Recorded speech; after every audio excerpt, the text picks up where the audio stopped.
Salve, salve família Arena, salve, salve areneiros e areneiras.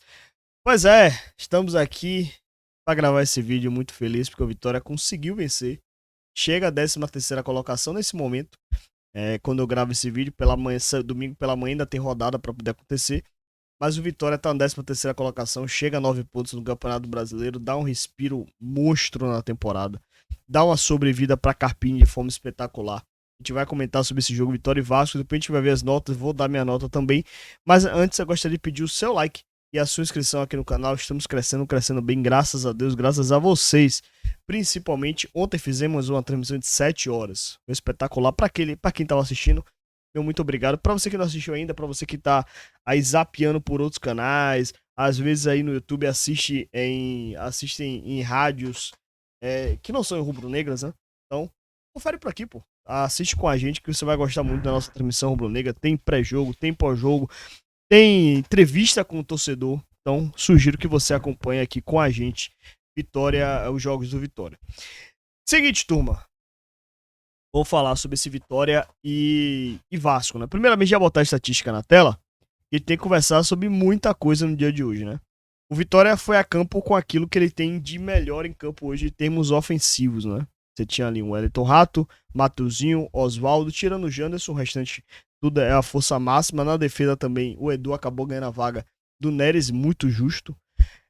E no meio de campo, o Hiller acabou virando como titular porque Baralhas não reunia condições para jogar em 90 minutos. Então, em termos de campo, Vitória tinha aquilo que tinha de melhor. E o Vitória, eu vou separar o jogo até os 30 minutos e depois dos 30 minutos até a entrada do Kaiser. Até Kaiser decidir o jogo, né? Até os 30 minutos, o Vitória tinha muita facilidade para entrar no último terço. Acho que o grande ponto com relação ao Vitória nos últimos jogos, contra o defesa foi assim, era um time que estava criando muito, que tinha muito volume, mas esbarrava justamente na falta de qualidade na finalização. Faltava o cara para botar a bola para dentro.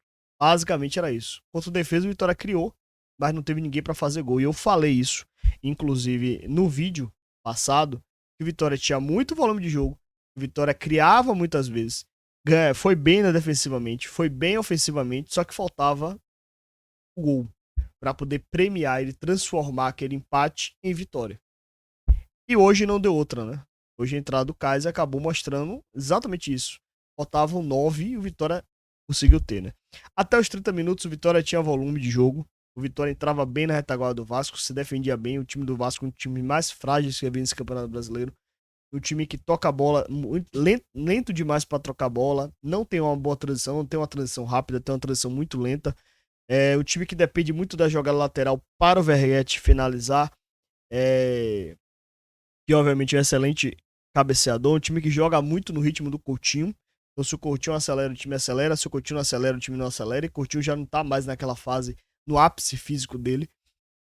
Então, o Vitória enfrentou um adversário muito frágil no Barradão. Então, assim, até os 30 minutos, a impressão que dava é que faltava o Vitória, um homem-gol, um atacante para poder fazer gol, porque o Vitória já criava, já tinha volume. Veio a expulsão de Mateuzinho, e assim, foi uma expulsão irresponsável. A gente, assim como a gente cobrou de Carlos Eduardo quando foi expulso contra o Altos aos 30 minutos do primeiro tempo, também tem que cobrar de Mateuzinho. Não apaga o que ele fez antes, mas não dá para ter essa responsabilidade em Campeonato Brasileiro. Mateuzinho é expulso, o jogo não muda tanto de contexto, mas faz com que o Vitória recue mais, obviamente com o jogador a menos, e o Vasco tenha mais volume de jogo. E aí, na jogada lateral, Lucas Piton cruza, Verrete sobe de cabeça, faz o gol, abre o placar no primeiro tempo e Vitória vai para o segundo tempo justamente com esse cenário. E aí o Carpini, ele tem uma leitura de jogo que para mim é fantástica. Nesse jogo, ele não precisava ter posse de bola. Rato e Oswaldo dá posse de bola a ele. Matheus também dá posse de bola a ele. Ele precisava de transição. E para um jogo de transição, ele tinha que ter força, velocidade, jogadores de arraste. Foi o que ele fez. Kaiser no ataque, Fabre na ponta, de Anderson na outra. O Vitória teve mais força. Isso gerou um problema pro Vitória, porque o Vitória tinha muita força para poder arrastar, tinha corredores para poder atacar. Só que quando esse time não conseguia prender a bola no campo ofensivo, o Vasco voltava com o time completo para poder atacar. Então o Vitória ficou flertando o tempo todo com essa situação, até que o Kaiser vai lá e consegue marcar o seu gol. Marca o primeiro gol, empata o jogo, o Vasco vai pro desespero ainda maior, cruza mais bola na área, busca mais bola pra área. E o Vitória consegue se defender bem nesse cenário. O jogo se desenrola, o Kaiser mostra porque ele é diferente dos outros. O nível de Kaiser é aqui, o nível dos outros atacantes é aqui embaixo. Ele retém a bola no campo ofensivo, segura quando precisa, ele retém a bola, ganha duelos com o zagueiro, se posiciona melhor para finalização, se posiciona melhor para receber o passe, se posiciona melhor para atacar a posição, marca gols, tem cheiro de gol. Então o Kaiser mostra a diferença de você ter um camisa 9 preparado para jogar uma Série A, camisa 9 com qualidade para jogar na centroavante e outro atacante que você coloca ali em campo para poder fazer número. E Kaiser, ele é diferente. E ele vai lá, consegue fazer o gol aos 45 segundos do tempo para apoteose do Barradão. Você virar um jogo já é muito difícil. Você virar um jogo com jogador a menos é mais difícil ainda. E o Vitória conseguiu. Foi o primeiro time deste Campeonato Brasileiro que vence um jogo com um jogador a menos. Então isso já é muito grande. E aí sai o gol. O Vitória sai com 9 pontos. Vence. E aqui eu trago alguns duelos. Por exemplo, no segundo tempo, o Vasco teve 77% de posse de bola. 77% de posse de bola. Só que o Vitória foi o time mais efetivo. O Vitória teve 4 grandes oportunidades. Marcou 2. O Mosquito meteu a bola na trave. Finalizou 7. O Vasco também finalizou 7 com menos posse de bola. Então mostra justamente que o Vitória foi muito mais efetivo, né? Então, as estatísticas mostram isso. O Vitória, apesar de ter finalizado menos no geral, mas o Vitória foi mais efetivo, principalmente com a bola no pé. O outro dado aí que eu trago ao lado é com relação à parte defensiva e também aos duelos. O Vitória conseguiu 67% dos seus passes no terço final. O Vasco, por ter mais posse, obviamente entrou mais no terço final do Vitória. O Vitória venceu 100% dos 100% dos desarmes. Teve efetividade em 100% dos desarmes. Em termos de duelos no chão, o Vitória ganhou 67% dos duelos. Duelos aéreos ficou empatado 50-50. O Vitória ganhou 82% dos dribles. Vitória duelou muito mais. E Vitória ganhou 59% dos duelos gerais. Ou seja, Vitória foi mais competitivo. O Vitória melhor ofensivamente, melhor defensivamente. Soube aproveitar, obviamente, as chances de gol e fazer os gols. Então acho que é uma partida que talvez seja a grande virada de chave para o Vitória na temporada. O Vitória realmente virar essa chave e partir para uma temporada muito mais tranquila, né? Principalmente agora com o Renato Kaiser. Encaixar essa dinâmica de Rato, Mateuzinho e haver o ponta esquerda, pode ser manter o Oswaldo.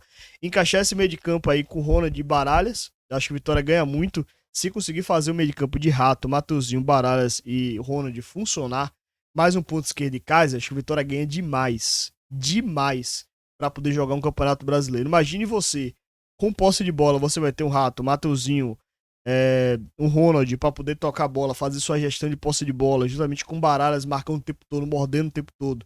Quando tiver um contra-ataque, você pode ter a opção ali de um Oswaldo em velocidade, você pode ter um Kaiser em velocidade, você pode ter a explosão do Jamerson em velocidade.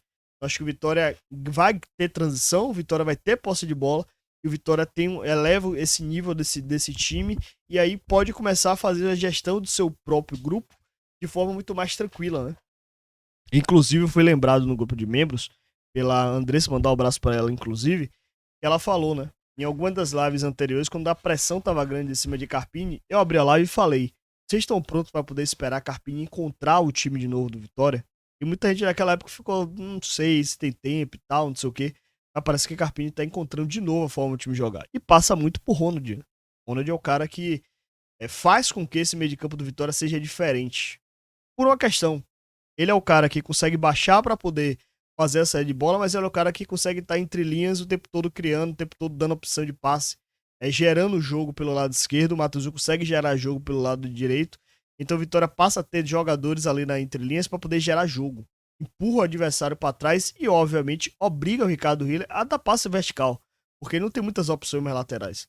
Então acho que o Vitória ganha muito com a entrada de Ronald, ganha muito com a entrada de Matheusinho, e o Vitória pode estar encontrando um novo caminho aí nesta Série A. Bom, vamos avançar para as notas? Afinal de contas, vocês também vieram aqui pelas notas. Então vamos para as notas. Primeiramente, a nota do SofaScores. Hoje não vi problemas com relação às notas do SofaScores. Hoje ele foi muito bem mesmo, muito bem mesmo. Não teve, hoje não teve questionamento não. Defesa de Justiça ainda teve, mas hoje realmente não teve questionamento não. Achei que eles foram bem nas notas do Vitória, tá? Sem pontuação para eles. Mas antes, vamos para as minhas notas. Antes de eu começar a falar as minhas notas, eu gostaria que você vamos falar sobre dois anunciantes, né? Primeiramente, falar sobre a Fufone, parceira aqui do canal, parceira do Arena Rubro Negra. Você pode utilizar o cupom ARENA20 somente no site em capas, ou seja, você compra duas, ganha uma. Espetacular promoção utilizando o cupom ARENA50. E também nos shoppings, loja física, você utiliza o cupom ARENA20, Salvador Shopping, Salvador Shopping e também no Parque Shopping. Para você que está com dificuldade no Cartola Tático, ou no Cartola, tem também nosso parceiro Cartola Tático. Tem hackeamento de valorização e cálculo de valorização, como valorizar o atleta. Você tem indicação de jogadores de posição, estatística de scout de todos os jogadores, chances de gol, mapas de gol. Você assina por apenas R$50 no Pix. Entre em contato através do telefone 11 9302 35520. Tanto o link da Fufone quanto o Cartola Tático, você tem um link aqui embaixo para você ir lá, enfim, saber mais informações a respeito dos nossos parceiros aqui no canal. Então, vá lá e confira. Agora eu vou dar as minhas notas. Me cornetem um pouco. Aliás, pode me cornetar muito. Vamos dar as notas desses queridos jogadores.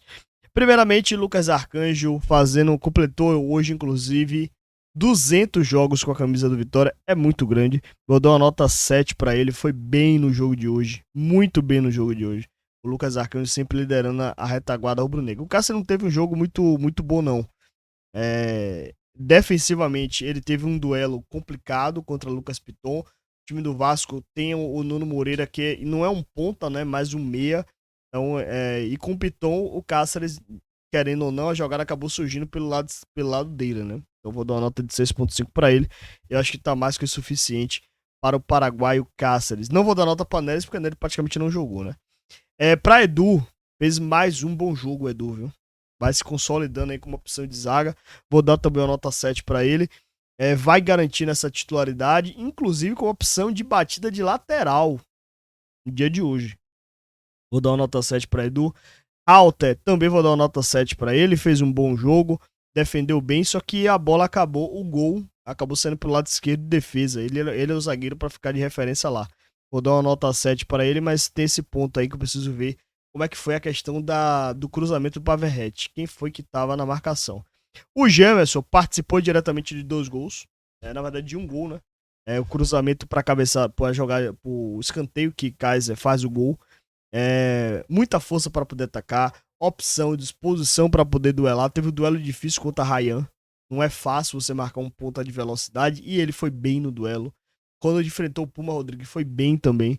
O Jamerson tem cada vez mais se destacando ali na lateral direita rubro-negra, na lateral esquerda rubro-negra, digo melhor. Vou dar uma nota 7 para ele, deixar a defesa toda com a nota 7. Aliás, vou dar uma nota 7.5 pela assistência do primeiro gol, né? Dou uma nota 7.5 para ele, mas o Jamerson tem feito uma Série A não vou dizer de excelência, né? Uma Série A mais equilibrada. Ricardo Hiller melhorou nos últimos jogos. Assim, a melhora de Ricardo Hiller não é aquela melhora que você diga, oh meu Deus, uma grande melhora, não. Mas é um volante hoje que consegue tocar para frente, né? Ele era um volante mais burocrático, pro lado, para trás. Não, ele tem tentado passe mais vertical, porque tem opção para passar lá vertical.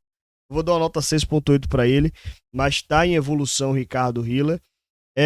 Baralhas, vou repetir a mesma nota, 6.8. Batalhou muito, brigou muito, vem de problema de saúde. Ainda não se recuperou totalmente. Enquanto teve campo, guerreou muito para poder jogar. Também vou dar uma nota 6.8. Aí, Matheus, é 5 para você. É 5 para você, 5. Tá bem dado. Precisa repensar o que você fez no jogo. Não dá, Matheusinho, pra você repetir de novo o que você fez. Ronald, vou dar uma nota 7.5 pra ele, jogando pra caramba, tá bem. Ronald tá bem, garantindo essa meiuca do Vitória. Mudou o panorama do Vitória nesse Campeonato Brasileiro, nesse momento. O Wellington Rato, quando esteve em campo, foi bem. Não vou dar uma nota 7 para ele, vou dar uma nota 6.8. Eu vou dar uma nota 7 para ele. Eu vou dar uma nota 7.8, mas vou dar uma nota 7 para ele. Foi bem, foi importante enquanto esteve em campo no primeiro tempo, criou boas situações de jogo. Poderia, inclusive, ter saído com a finalização, com a assistência, não seria nenhum absurdo, porque ele criou para isso. O Mosquito, Mosquitão, dou uma nota 6 pra você, que você perdeu um gol que, pelo amor de Deus, não se perde, né, Mosquito? Porra, Mosquito. Brincadeira, viu? Janderson, dou uma nota 5.5 pra você, Janderson. Você não me convence mais de jeito maneira, Janderson. Não dá, Janderson, não dá. Não é de ponta esquerda, não é de ponta direita, saiu vaiado, não dá. Kaiser, eu ia dar 10, mas vou dar 8 pra você, Kaiser. Guerreiro, melhor jogador do jogo, melhor jogador do Vitória na partida. A 8 é dele. A 8 é dele. Osvaldo, vou dar uma nota aí de 6.8 pra ele. Brigou, batalhou, teve um adversário difícil que foi o Puma Rodrigues para poder passar. Acabou não sendo tão vitorioso. O Fabri foi bem no jogo. Hoje foi um jogo que o Fabri foi bem. Conseguiu segurar a bola no campo ofensivo. Conseguiu criar boas situações no campo ofensivo. Teve um duelo difícil contra o Luiz Gustavo. Ele conseguiu ganhar a maioria das vezes. Quando precisou segurar a bola no ataque, segurou a bola no ataque. Brigou muito pelo lado direito. Se o Vitória conseguiu fazer os gols, muito pelo trabalho de Fabri, entrar o tempo todo ali instigando, machucando o time do Vasco. Quando precisou baixar para marcar, baixou para marcar. Foi até a linha de fundo, fechou o corredor. Então, Fabri é peça importante nesse elenco do Vitória, principalmente para ser peça de segundo tempo, né? O cara do arraste, o cara da velocidade. Não é um cara que vai entregar uma finalização bem. Ele continua com os mesmos problemas técnicos dele. Mas se tem uma coisa que ninguém pode dizer, que ele é lento, que ele não quer jogar, que ele não tem coragem para jogar. Porque assim, do jeito dele, ele vai tentar fazer. Ele vai na força, vai na velocidade. Ele vai do jeito dele, ganhando na força, todo estambalhado muitas vezes, mas ele vai. Então o Fabri, ele consegue ser aquele cara que de segundo tempo, né? O cara, a fumacinha de segundo tempo, só que a fumacinha é muito mais forte.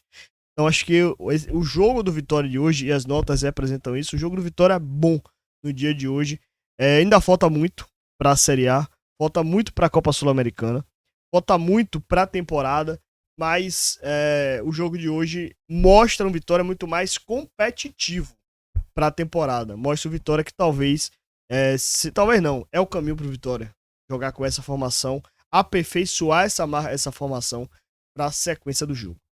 E aí, o que é que você achou de Vitória e Vasco? Comenta aqui embaixo, quero saber sua opinião. E também, obviamente, deixa seu like, se inscreve no canal, ativa as notificações e corneta aí minhas notas. Diga se sua nota tá errada, se deu uma nota muito alta, não achei que o time jogou todo. Enfim, comenta aqui embaixo, quero saber sua opinião. E é isso, turma. Já fui, até a próxima e adeus.